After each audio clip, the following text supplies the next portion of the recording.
My name is Rebecca Monroe. I just turned 29 today, and for the 29th time, my mother forgot. The morning rain in Seattle slid down the window like tears I didn't have the energy to shed anymore. My phone screen glowed with notifications, work emails, 2 texts from my friend Maya wishing me happy birthday, and a dozen social media posts from relatives tagged in photos of my mother's latest event. "Congratulations, Caroline," the captions read. Another Monroe success. I tapped the image and stared. My mother stood beside my sister, smiling like a queen. The dining room I grew up in was transformed into a scene out of a luxury magazine, white roses, chandeliers, a towering cake shaped like the company logo. The caption underneath made my stomach twist. Celebrating my beautiful daughter Caroline for her new promotion at Monroe Interiors, so proud, the post had gone live 15 minutes ago. My mother was hosting a party for my sister. On my birthday. Again. I laughed, a dry, broken sound that echoed off the apartment walls. Every year she promised to do better. Every year I told myself it didn't matter. And every year it hurt anyway. I opened my calendar. The date was circled in soft blue, a reminder I had set months ago labeled Dinner with Mom. I deleted it. The sound of the delete click felt like something closing forever. Maya texted again. "Don't tell me they forgot again." I stared at the blinking cursor and finally typed, "They didn't forget. They just remembered someone else instead." Her reply came fast. "Come over. I have cake and cheap wine." I almost did, but then I saw the envelope on my desk, my offer letter from a real estate agency confirming the purchase approval for the lake cabin in Chelan. My secret. My victory. The result of 2 years of extra hours, skipped weekends, and the bonus no one in my family even knew existed. I had kept it quiet because I could already hear my mother's voice. Why waste money on a cabin? Caroline could use help buying her second home in Napa. Caroline. Always Caroline. My parents' perfect daughter, the one who never failed, never disappointed, never had to beg for attention. The golden child. I used to think if I worked harder, if I smiled more, if I said yes enough times, maybe I'd become visible. But invisibility is a habit, and I'd been trained well. I scrolled through my mother's profile again, watching her beam beside my sister, reading comment after comment, praising the beautiful family. None of them knew I existed. I clicked out and opened the real estate email again. The subject line read, "Final step, confirm closing." I hovered over the button, hesitating for just a breath. Once I clicked, there would be no going back. This wouldn't just be a purchase, it would be a declaration that I no longer needed their approval, that I could build a home that was mine, not a stage for someone else's spotlight. I clicked. My heartbeat pounded like a drum in my ears. A small window appeared. "Your purchase is confirmed. Welcome to your new property." My hands trembled, but not from fear, from relief. I stood, walked to the window, and looked out over the gray Seattle skyline. Cars rushed below their headlights, streaking gold through the rain. For the first time in years, I felt something heavy slide off my shoulders. The silence of my phone didn't feel empty anymore. It felt earned. Still, a flicker of sadness crept in. I imagined my mother pouring champagne, Caroline laughing in her designer dress, my father nodding proudly as if success belonged to only one child. But then I saw my reflection in the glass. My own eyes steady, tired, but alive. This year, I wasn't waiting for their attention. I was buying my own peace. I whispered into the quiet room, words only for me. They forgot again. But I won't forget myself anymore. I was born into what everyone in Portland called the perfect family. From the outside, the Monroes were the American dream, a successful father, a graceful mother, 2 beautiful daughters. We lived in a white colonial house with blue shutters, the kind you'd see on glossy magazine covers. People used to stop my mother in grocery stores just to compliment her style, her poise, her charm. Elaine Monroe was a legend at the country club, a former beauty queen who never stopped competing even after she'd traded her crown for motherhood. My father, Gregory, ran Monroe Interiors, a high-end furniture company that furnished half the offices downtown. Together, they looked unstoppable, enviable, pristine. But inside that flawless picture, there were cracks no one ever saw. I learned early that love in our house was not divided equally. Caroline, my sister 4 years older, had been the chosen one since birth. Caroline lights up a room, my mother always said. Caroline has leadership in her blood.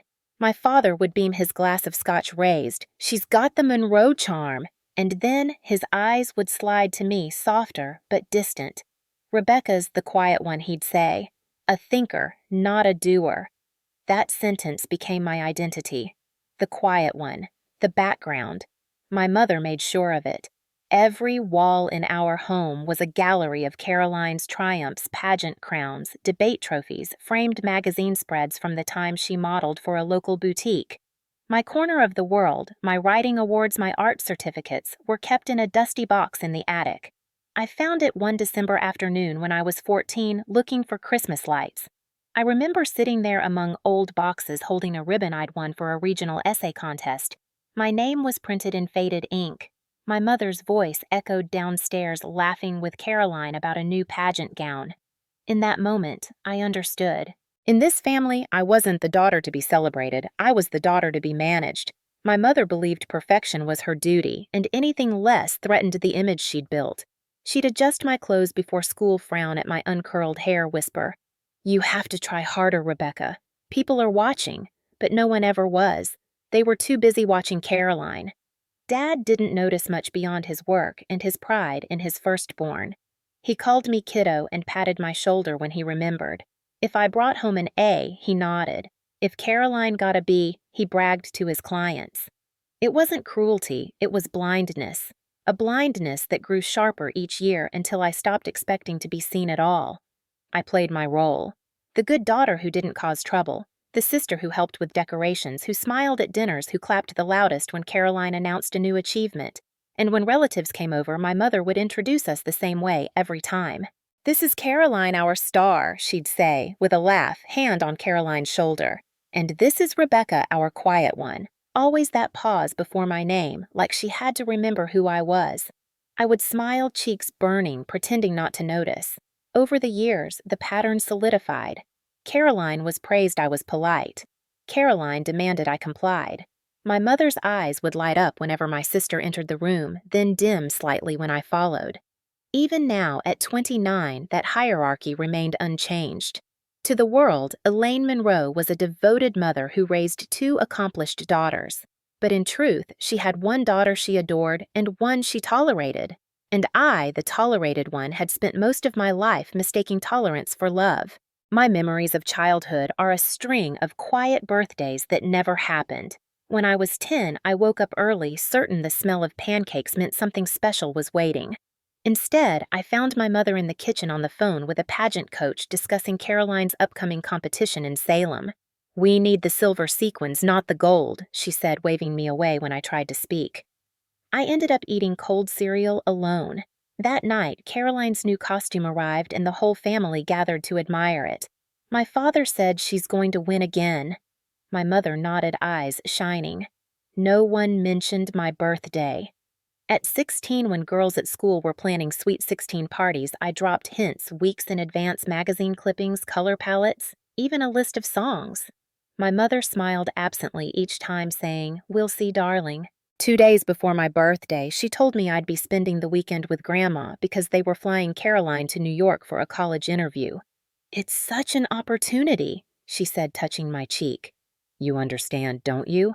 I didn't, but I nodded anyway. Grandma bought me a grocery store cake and a card with kittens. I smiled for her sake. Later that night, I saw the photos online, Caroline in a black dress, my parents glowing beside her, captioned, "Big dreams ahead." When I turned 21, I thought maybe it would change. I was legally an adult now, earning my own way through college. I texted my mother a reminder, half a joke, half a plea. "Don't forget your quiet one's big day," she replied with a heart emoji. Then she called that evening not to wish me happy birthday, but to ask if I could help design invitations for Caroline's engagement dinner. "It'll save us so much money," she said sweetly. "You're so good with computers." I hung up and stared at my laptop screen where my essay on the psychology of favoritism in families blinked back at me. I remember thinking how ironic it was that I could analyze the pattern so clearly, but still couldn't break free from it. The contrast between Caroline's world and mine became almost comical by my mid-20s. For her 30th birthday, my parents rented a vineyard.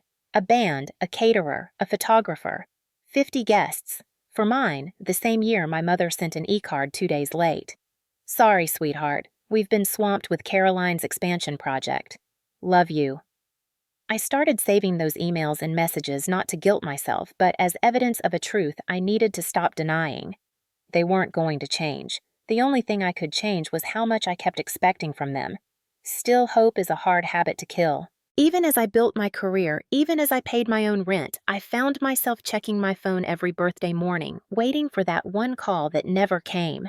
It was like watching an old wound reopen in the same place every year. And somehow I kept letting it. The last time I tried to talk about it was at 25. Caroline had just won a Top 40 Under 40 award, and we were all at dinner. I tried to tell my parents how forgotten I felt.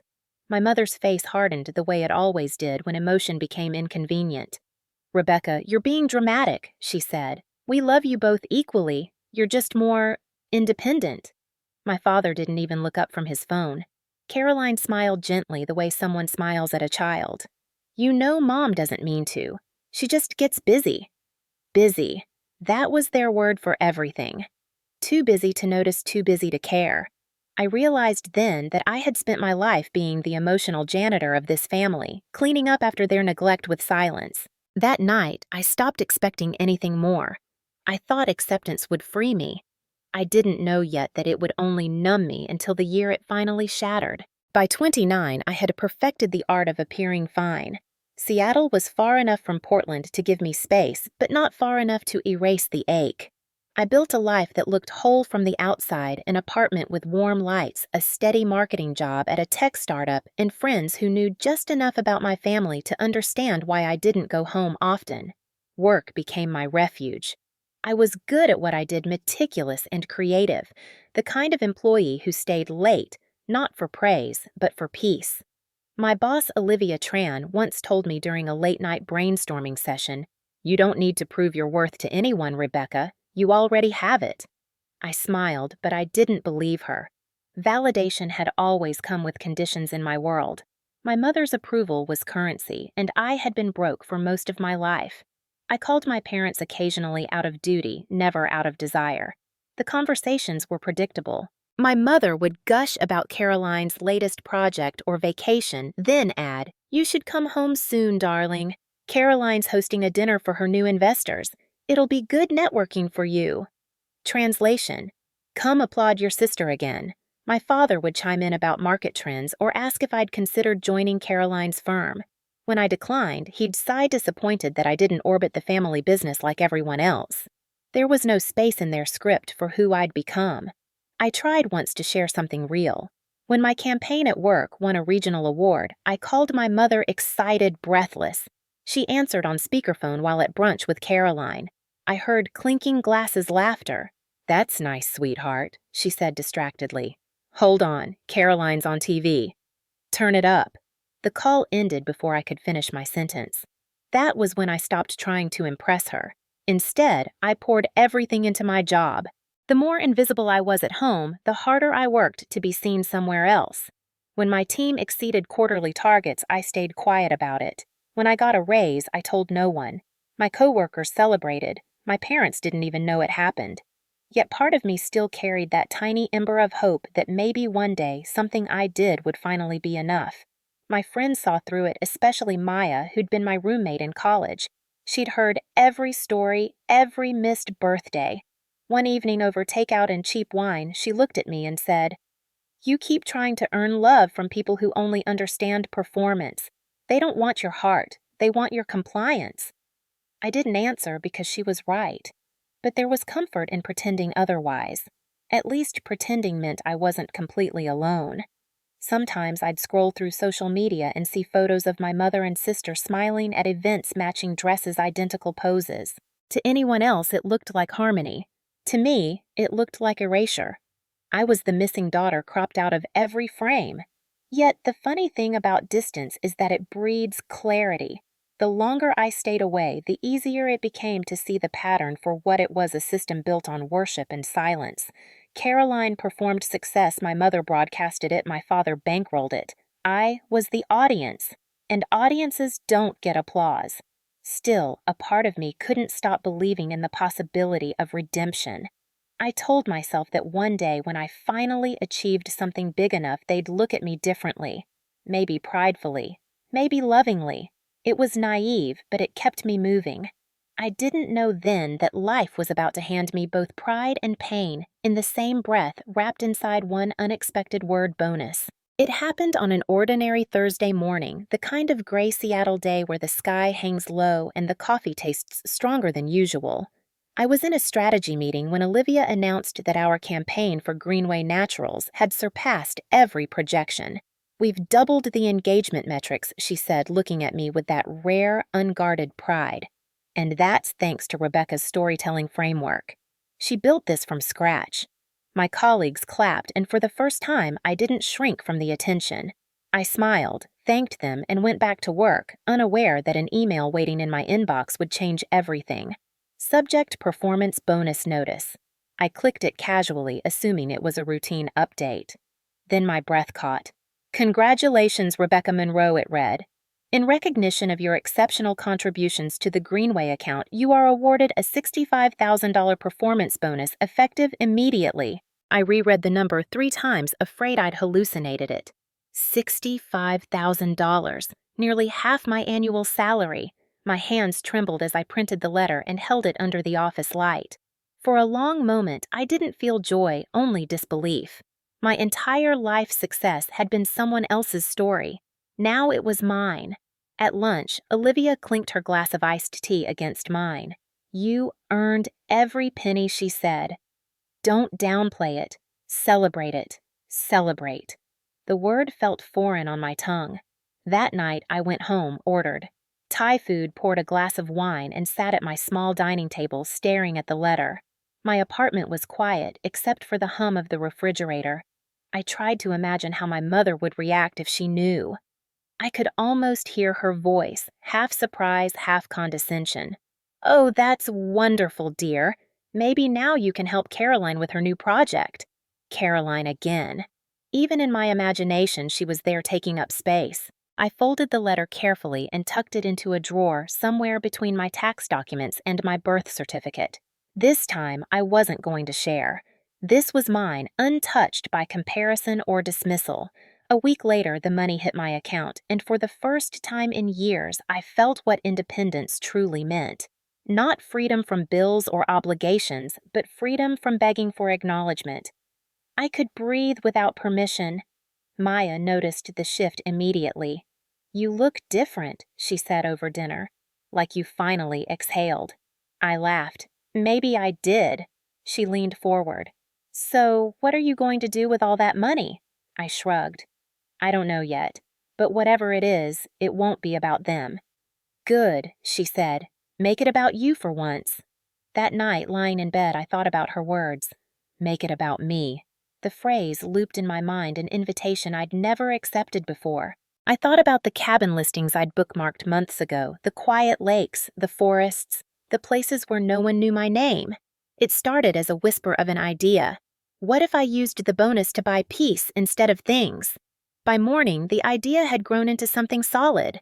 I started researching lake properties within driving distance of Seattle. One caught my eye immediately, a small 2-bedroom cabin in Chelan Cedar, citing a wraparound porch, a dock that reached into glassy blue water. It wasn't luxury, it was sanctuary. I scheduled a viewing for the following weekend. When I arrived, the air smelled like pine and rain. The lake stretched endlessly under a silver sky, calm and unbothered. The realtor Patrick Kim handed me the keys with a smile. "It's been on the market for months," he said. "People think it's too quiet out here, but that's the beauty of it." I stepped inside. The floorboards creaked softly, the walls carried the faint scent of wood smoke and sunlight spilled across the old stone fireplace. I could picture myself here instantly writing "resting, existing." No expectations, no performance, just me. For the first time in my life, I didn't feel small. I felt whole. I drove back from Chelan that evening with the windows down and the wind tangling my hair, my heart pounding in a way I hadn't felt since childhood. I didn't call my parents to tell them where I'd gone. I didn't need their advice or approval. By the time I reached my apartment, I already knew what I would do. The next morning, I wired the down payment, signed the documents Patrick sent over, and officially became a homeowner. It felt surreal, almost like stepping into someone else's life. That same afternoon, my phone buzzed with a message from my mother. Dinner for Caroline's expansion party next Saturday. Don't forget to RSVP. Everyone's coming. It'll be stunning. My stomach turned. I read it twice, half expecting at least a small note at the end. Something like, "How are you?" or "We'd love to see you." There was nothing. No mention of me. No thought beyond Caroline. I started to type a polite response but stopped. For years, I'd been conditioned to accept scraps of attention and call it love. But this time, I had something they couldn't take, something I'd built myself. Instead of replying, I opened my email and sent Patrick a simple line, "Let's close on the cabin." Within 48 hours, the deal was sealed. I printed the confirmation and pinned it to my refrigerator. Every time I passed by, I smiled. It was proof that I existed outside their shadow. I didn't celebrate with champagne or confetti. I celebrated with silence, a deep, satisfying quiet that wrapped around me like a warm blanket. Still, there was one thought I couldn't shake. They would eventually find out. My mother monitored my life the way she managed a brand curated, polished, always under control. If she discovered that her quiet daughter had made a major purchase without her approval, she'd react the only way she knew how, outrage disguised as concern. But that confrontation could wait. For now, I wanted to enjoy my small rebellion. I spent the next week shopping for small things, throw blankets, candles, a second-hand armchair. Each purchase felt like reclaiming a piece of myself. Maya came over one night and found me sitting cross-legged on the floor, surrounded by boxes. "You really did it," she said, beaming. "You bought yourself peace." I nodded, tears threatening. I think I finally learned how to stop waiting for them to remember me. She hugged me hard. "Good, because you deserve a birthday that's yours." The word hit me like a bell. Birthday. It was next week, my 30th. My parents hadn't mentioned it once, not a hint, not even an accidental slip. I checked the family group chat. The only messages were photos of floral arrangements for Caroline's event. My mother's latest text, "Don't forget the champagne order, everyone." My name wasn't tagged. I stared at the screen until the words blurred. Then, slowly, I smiled. This time, their silence wouldn't break me. It would liberate me. On the morning of my birthday, I packed my car with the essential sheets. Books, my favorite mug, a single suitcase, and drove back to Chelan. The drive was long, but the further I got from Seattle, the lighter I felt. When I pulled up to the cabin, the lake shimmered under a late spring sun, and the air smelled of cedar and wildflowers. I unlocked the door, stepped inside, and whispered, "Happy birthday, Rebecca." It wasn't grand or loud or shared, but it was mine. I spent that day painting the walls a soft gray blue, arranging my few pieces of furniture, and lighting a candle by the window as dusk settled over the water. For the first time in 3 decades, I celebrated myself. Alone didn't mean unloved, it meant free.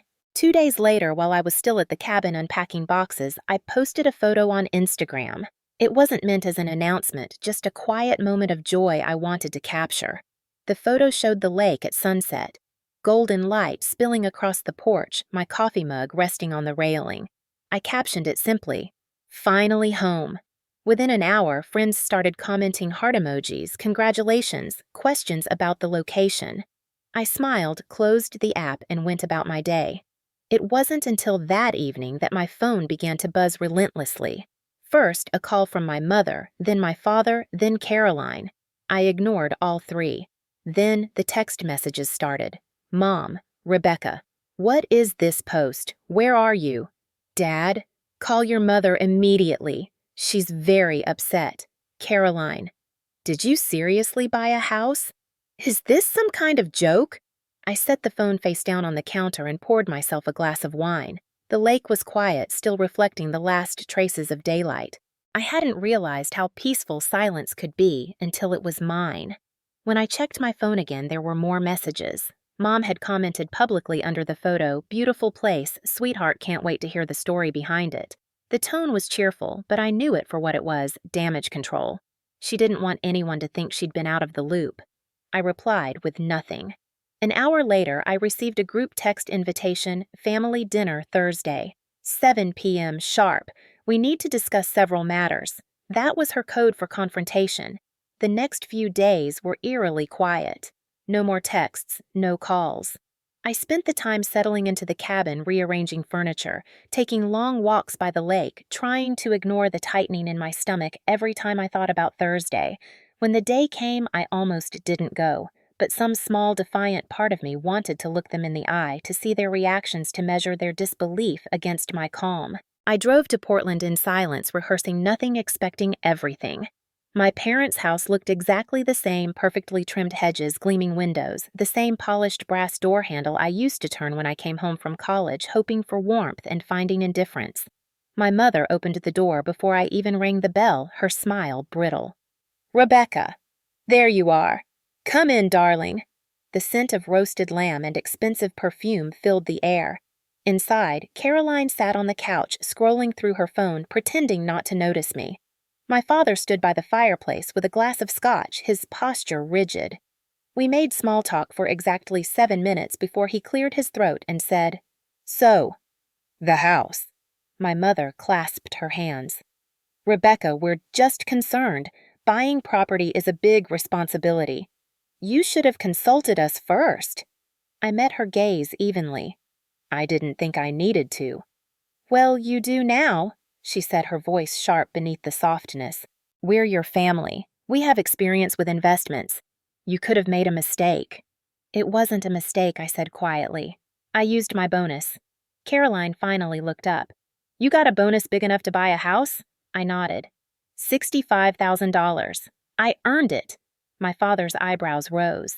"You never told us that." "I didn't tell you a lot of things," I replied. "You never asked." Silence fell. My mother's lips pressed together. "You've always been so secretive, Rebecca. It's hard to include you when you shut us out." The irony made me laugh softly. "Include me?" "Mom, you've forgotten my birthday every year for the past decade. You host dinners for Caroline's every promotion, but when I got an award last year, you didn't even call." Her expression tightened, guilt flashing, then vanishing. "We've been busy." "You always are," I said, standing. "But I'm done trying to be seen. The cabin isn't a mistake. It's proof that I don't need permission to exist." And for the first time in my life, I watched their faces fall silent. The silence in the living room thickened like smoke. My father set his glass down slowly, his eyes narrowing as though I'd broken some unspoken rule. "Rebecca, watch your tone," he said. "We're not your enemies." My mother, ever the diplomat, tried to smooth it over with a brittle laugh. "Your father's right, darling. You're being defensive. We're just surprised, that's all. House alone." "It's a lot to handle for someone like you." I tilted my head. "Someone like me. You know what I mean?" she said too quickly. "You've never been the independent type." The words hung there like an insult dressed in concern. I met her gaze and spoke evenly. "I've been living alone for 7 years, paying my bills, doing my job, and now owning property. I'd say that's independence." My sister smirked faintly from her chair, arms folded. "Oh, come on, Rebecca, you don't have to get dramatic. Mom and Dad are just looking out for you. That's what family does." I turned toward her. "Family also remembers birthdays, Caroline. Do you know how many times you've posted photos of your dinners on the same day as mine?" Her face froze. "What are you talking about?" "Every year," I said, my voice rising despite myself. "Every single year you all manage to celebrate something for you while pretending I don't exist." My mother gasped. "That's not fair." "Isn't it?" I snapped. "When I was 10, you skipped my birthday for Caroline's dance rehearsal. When I was 16, you flew to New York for her interview. When I was 21, you threw her an engagement party that weekend and told me I could celebrate another time. That time never came." My father stood abruptly. "Enough. This is childish. You're dredging up the past for no reason. No reason." I could hear the tremor in my voice, the years of swallowed words fighting to surface. "You taught me that I didn't matter, Dad. You both did. And I spent years trying to earn what should have been given freely." My mother's expression softened just enough to sting. Rebecca, we love you. You've always been so self-sufficient. We didn't think you needed as much attention as your sister. I laughed, sharp and humorless. You mean I didn't need to be adored like her? Because Caroline makes you look good. I just remind you of what you ignored. That's enough, my father said again, but his voice faltered. Caroline shifted in her seat, her confidence wavering. I didn't know you felt this way, she murmured, but even then it sounded half-hearted. You didn't want to know, I said. Because it was easier to believe that I was fine while you soaked up every ounce of their approval. The truth hung in the air like a thundercloud. My mother reached for my hand, her voice trembling now. Rebecca, please, we never meant to hurt you. I pulled my hand back. Intent doesn't erase impact. My father's jaw tightened, the familiar defense mechanism of a man who'd rather feel control than guilt. You're twisting everything. We've given both our daughters everything they needed. You gave Caroline everything she wanted, I said quietly, and gave me silence. I could feel my pulse in my throat, but I didn't waver. You taught me that love had to be earned, but it doesn't, and I'm done earning. My mother's eyes filled with tears. Rebecca, don't walk away like this. I picked up my bag. I'm not walking away. I'm finally walking toward myself. Caroline's voice broke the silence as I reached the door. Rebecca, wait. I turned back once, looking at the three of them. My mother clutching her pearls, my father standing rigid with pride, my sister frozen in the middle. You've all lived years forgetting me. Tonight, I'm just returning the favor. And with that, I stepped out into the night, the rain falling cold and steady, washing the last trace of their approval from my skin. I drove back to Chelan in silence, the windshield wipers beating a steady rhythm against the storm. Every mile between their house and mine felt like a layer of old pain peeling away. By the time I reached the cabin, it was past midnight. The rain had stopped the moonlight silvering the lake into glass.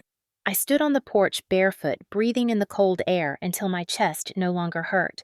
For the first time, I didn't feel small. I didn't feel like the invisible daughter. I felt alive. My phone buzzed as I unpacked my overnight bag, 3 missed calls from my mother, 1 from my father, and a short text from Caroline. You didn't have to make it so personal. I stared at it for a moment, then deleted it. Everything had always been personal, just not for them. They only cared now because I'd refused to play the role they'd written for me. The next morning, I made coffee and sat on the deck, watching mist rise off the lake. The peace was so complete it almost scared me. For years, I had lived surrounded by noise. The hum of disapproval, the chatter of family image, the constant clinking of glasses raised in Caroline's honor.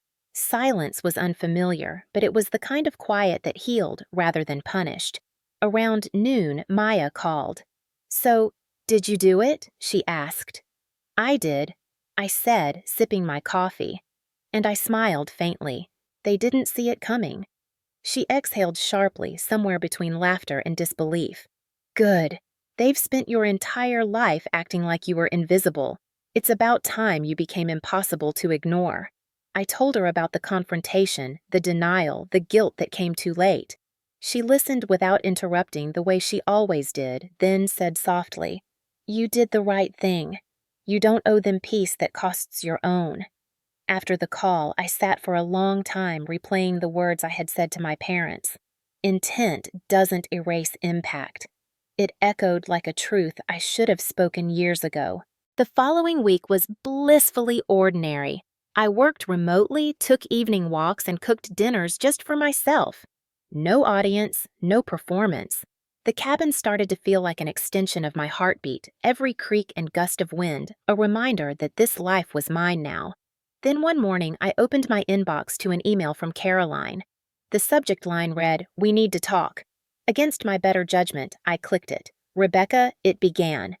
Mom's been a wreck since you left. She cries every night. Dad's pretending he isn't angry, but he's been drinking more. I know you think they don't care, but they do. They're just them. They don't know how to love you the way you need. Please call Mom. She keeps asking me to fix it, but this isn't something I can fix for her. I read it twice, torn between pity and exhaustion. Caroline's words were laced with guilt, but not accountability. It wasn't her job to fix it yet. She still tried to maintain the illusion that everything could return to normal if I just played my part again. I closed the laptop and walked outside. The lake was calm, a mirror of everything I couldn't say. I realized then that forgiveness wasn't the same as returning. You could forgive someone and still never go back to being who you were with them. That evening, as I sat by the fire, I wrote a short message to Caroline. I love you, but I'm not coming home to be forgotten again. Tell Mom I hope she finds peace the way I finally did. Then I turned off my phone and watched the flames dance until the stars appeared, feeling the weight of 30 years dissolve into ash. The silence that followed was different this time. Not peaceful, not heavy, just final. I hadn't heard from my parents or Caroline for 2 weeks when the first letter arrived. It wasn't an email or a text, but a handwritten note in my mother's looping script, the kind she used for thank you cards and holiday invitations. The envelope was cream-colored, the return address neatly printed in gold foil. For a moment, I almost didn't open it. Then I did. Rebecca, I've been thinking about what you said it began. I realize now that I've hurt you in ways I never intended. You're right, I celebrated Caroline too much and I failed to celebrate you enough. I thought you didn't need it. I thought being strong meant being silent, and I mistook your independence for distance. I was wrong. Please come to dinner next Sunday. No parties, no guests, just us. I want to make it right. Love, Mom. I stared at the letter for a long time, reading it again and again. The words looked like remorse, but I couldn't tell if they came from love or guilt. I folded it neatly and set it aside. For days, I didn't respond. I needed space to decide if her regret was real or just another performance. Then on Friday, Caroline called. I let it go to voicemail, but her message played anyway. Becca, I know you're still angry. I would be too. But Mom's really trying. She's not the same since you left. Dad's pretending he's fine, but you know how he gets when the illusion cracks. Just come home once. Please. I didn't answer. Instead, I took the letter outside and sat on the deck, the sun dipping behind the hills, the sky streaked with orange and violet. The lake rippled gently below, reflecting a world that looked calm, even when everything inside me was storming. I remembered every birthday they'd forgotten, every dinner where my voice didn't matter, every photo I wasn't in. People don't change because you cry. They change when they're forced to face what they've done. Maybe this was their first glimpse. Maybe not. The following Sunday, I drove into town and bought a postcard instead of making the trip home. It showed the lake at dawn, still and endless. I wrote 5 words on the back, I hope you find peace. Then I mailed it. A week later, another letter came, this one shakier, messier. Rebecca, your father says I should stop writing, but I can't. The house feels empty without you. Caroline tries to fill the silence, but it's not the same. I see your face in every corner in the chair where you used to sit in the quiet of the mornings. I miss you. Please call me. I read that one only once. I didn't cry. The sadness had softened into something colder acceptance. Some wounds don't heal with apologies. They heal when you stop reopening them. That weekend, I invited Maya to the cabin. She arrived with groceries, wine, and a grin that instantly lightened the air. So, she said, looking around, how's the view from Freedom? I smiled. It's beautiful, but lonelier than I thought. She nodded. That's what healing feels like at first. Empty. Then full of the right things. We spent the evening cooking, drinking, and laughing until our stomachs hurt. It was the first birthday season in my life that didn't ache. Still later that night, when I checked my phone before bed, I saw a missed call from my father. No voicemail. Just his name on the screen, stark and simple. For a second, I almost called back, but then I thought of my mother's words. We thought you didn't need it, and I realized that the distance I'd created wasn't punishment. It was preservation. Some love is too conditional to survive in close proximity. Sometimes the kindest thing you can do is let it miss you. Summer came early that year, and with it, an unexpected message from Caroline. It was short, almost desperate. Mom's in the hospital. Exhaustion and dehydration, but she's been asking for you. Please, Becca, she needs you. I sat at my kitchen counter, the hum of the refrigerator, the only sound my hands frozen above my phone. I had imagined this moment before the moment when their health or age would turn the page on all the things left unsaid. I told myself I would stay strong, that I wouldn't be guilted into returning, but blood has a way of whispering through even the hardest boundaries. I drove to Portland the next morning, the highway stretching endless beneath a sky heavy with heat. The hospital was white and sterile, too bright for what I felt inside. When I stepped into the room, my mother looked smaller than I remembered. No pearls, no perfect makeup, just a pale face framed by thinning hair. Her eyes flickered open, and for a heartbeat she didn't recognize me. Then she smiled weakly. "Rebecca," she whispered. The sound of my name in her voice, soft and guarded, hit me harder than I expected. Caroline sat in the corner, her phone face down, her composure cracked. She looked at me and mouthed, "Thank you." I nodded, but said nothing. My mother reached for my hand. Her fingers were cold and fragile. "I saw the photos of your cabin," she said, voice thin. "It's beautiful." I didn't know how to answer, so I just said, "Thank you." She blinked slowly, tears forming. "I wasn't a good mother to you." The words were faint, but they pierced through years of silence like glass breaking underwater. I should have made space for you, too. I was so afraid of losing control of the family image that I didn't notice I was losing my family instead. My throat tightened. I wanted to tell her it was okay, that I understood, but I couldn't lie anymore. "You did hurt me," I said quietly. "You made me feel invisible." She nodded, tears sliding down her cheeks. "I know. I thought I was protecting you. I thought strength meant silence." I swallowed hard. "It doesn't." She smiled sadly. "I see that now." For the first time, I didn't feel like a child begging for her mother's approval. I felt like a woman standing in the truth she had built herself. We sat there in silence, her hand in mine, the beeping of the monitor filling the space between us. When I left the hospital, Caroline followed me out to the parking lot. "She's really trying, Becca," she said. "She's not perfect, but I think she finally sees it." I looked at my sister, at the face that had once represented everything I wasn't. "Maybe she does," I said, "but that doesn't erase what came before." Caroline nodded, eyes glistening. "I know. I'm sorry, too, for all of it." "Then stop letting her make you the sun," I said gently. "We both deserve our own sky." That night, I drove back to Chelan under a canopy of stars. The road was long and empty, but I didn't feel lost. The cabin lights glowed softly when I arrived, like a promise waiting. I stood on the porch looking out at the water and whispered into the darkness, "You can't rewrite the past, but you can stop living in its shadow." Somewhere behind me, my phone buzzed with a new message. Caroline again. "She's sleeping now. She asked me to tell you she's proud." I turned the phone face down, stepped inside, and watched the dawn break through the windows, the sky bleeding into light. For once, the sunrise didn't feel like another day beginning. It felt like closure.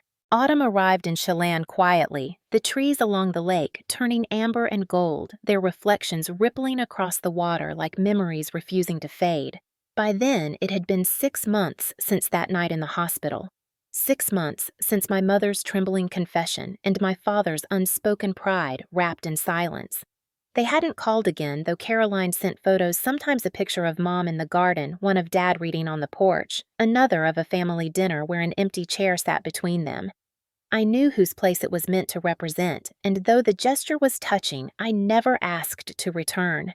Forgiveness didn't have to look like reunion. It could look like peace. The cabin had become more than a refuge. It was a mirror of who I'd become.